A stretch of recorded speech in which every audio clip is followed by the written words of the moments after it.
controversial. Pay attention. In true outlaw fashion, the World of Outlaws competitors didn't waste any time giving the crowd their money's worth. Heat races on the first of two nights saw some interesting moves, like Sean Moore taking a right instead of a left, and Sammy Swindell going for a ride right over the top of Craig Keel. The king of the Outlaws, Steve Kinser, took the pole in that race and led all 20 laps. So it was no surprise when Kinser jumped out front from the drop of the green in the feature show. Slammin' Sammy may have been down in the earlier heat, but he certainly wasn't out.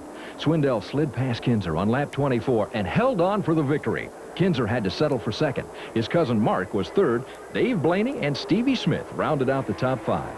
Not to be outdone, the California Racing Association saw its share of rough and tumble action in Phoenix last weekend. Case in point, here's Mike English on the outside looking in during a heat race. Or how about defending CRA champion Ron Schumann checking out the dirt in turn 3? No one was injured, and Schumann even made it into the back of the field for the main, along with Leland McSpadden, who also suffered problems.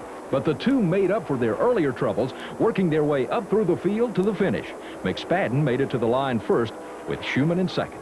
Rip Williams, Mike Kirby, and Kerry Foss were third through fifth. Finally, in the Northern Automobile Racing Club Series, Eric Rossi was the race leader from the get-go, so the battle for second became the hot one to watch.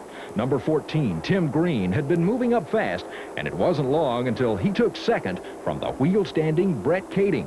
Then it all came down to the last and most important lap, when a slower car caused Rossi to go high after leading the entire event and gave Green the room he needed to steal the victory by half a car length.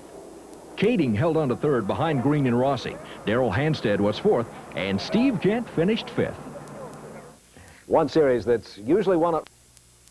A caution by the end of the first lap was one of 10 brought out on the day, and the race would have ended way, except Dirt Series rules guarantee a green flag finish. That meant an extra 4 laps had to be run, but it didn't matter. Danny Johnson had already beat back the competition to tie up the victory. Behind him was Winston Cup hopeful Jimmy Horton. Then comes Doug Hoffman, Frank Cozy, and Lenny Boyd. Before we